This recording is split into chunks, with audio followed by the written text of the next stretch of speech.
Madame la présidente, monsieur le ministre, chers collègues, je suis déçue car on ne me laisse pas la chance d'étudier. Voilà la bouteille à la mer que m'a envoyée Clément sur ma boîte mail de député il y a quelques semaines. Parcoursup lui a coupé les jambes et les espoirs. Garantir l'accès au savoir, c'est faire de l'éducation un droit universel et non un privilège. L'université, ce n'est pas seulement un lieu de formation, c'est un sanctuaire où se transmettent les valeurs qui nous unissent, la liberté de penser, l'émancipation par le savoir, l'exigence de vérité. C'est là que se forment les générations qui bâtiront demain, non pas en tant que simples exécutants, mais en tant que citoyens éclairés. Et pourtant, aujourd'hui, la démocratisation de l'enseignement supérieur est au bord du gouffre. L'éducation est devenue un parcours du combattant où les origines sociales pèsent lourdement sur les destins. Un enfant d'ouvrier a 4 fois moins de chances d'entrer dans l'enseignement supérieur qu'un enfant de cadre. Et parmi ceux qui y parviennent, combien abandonnent, écrasés par la précarité? Cette sélection sociale se nourrit du manque de moyens auxquels font face les universités et que, monsieur le ministre, vous avez vous-même organisé en bâtissant la LRU. L'autonomie des universités a été le creuset des inégalités territoriales et le cache-misère de l'austérité budgétaire.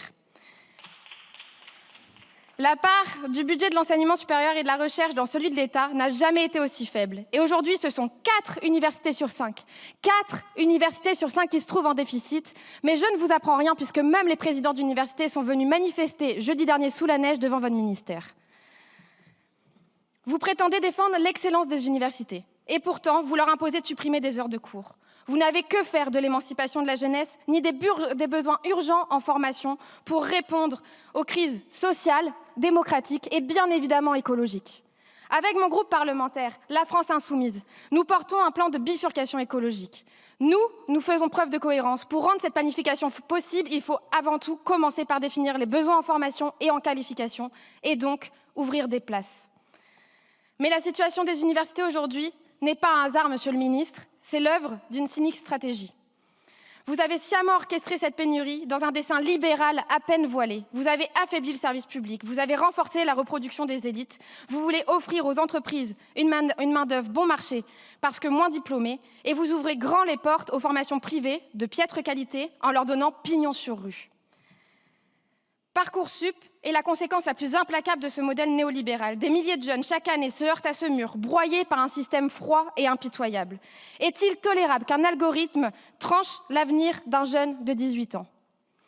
Parcoursup est un échec consternant. Ou pour citer le rapport dont nous discutons cet après-midi, Parcoursup continue de susciter de nombreuses critiques sur lesquelles un certain nombre de questions restent posées en termes de transparence et d'efficacité. Et je reconnais bien à nos rapporteurs une maîtrise habile de l'art de la formule. Ce constat n'est pas récent, il est partagé dans tous les rangs ou presque de la Chambre des députés. Il est donc temps que cette Assemblée nationale se saisisse de ses pouvoirs pour y mettre fin. Le temps presse parce que chaque année, une génération de plus est sacrifiée dans cette débâcle, une défaite pour notre avenir en commun. Monsieur le ministre, vos positions misogynes, homophobes et libérales sont bien connues. Et vous vous illustrez également comme un ardent défenseur de la sélection et de la privatisation de l'enseignement supérieur. À l'inverse, je veux bâtir une république où chaque jeune, quel que soit son parcours ou son milieu, a une chance égale de réussir et donc de s'émanciper. Cela passe par des décisions ambitieuses. Alors, s'il vous plaît, épargnez-nous des effets d'annonce sur une transparence du système qui ne changerait absolument rien pour les 85 000 bacheliers laissés sur le bord de la route à cause de Parcoursup. Ce sont des places de formation en nombre suffisant qu'il nous faut et donc c'est la sélection elle-même qu'il faut abroger. Mais au lieu de ça, vous vous entêtez dans vos lubies libérales en menaçant d'augmenter les frais d'inscription pour les étudiants. Et les étudiants, je les connais. Je leur fais confiance.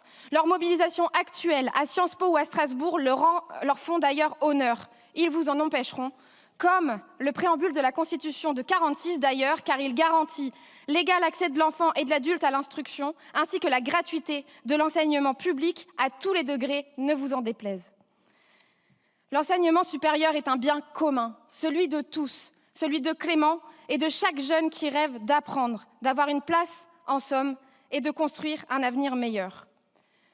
Pour eux, pour la République, abolissons Parcoursup, garantissons la gratuité de l'université et créons une garantie universelle d'autonomie pour leur dignité. Je vous remercie. Merci Madame la députée.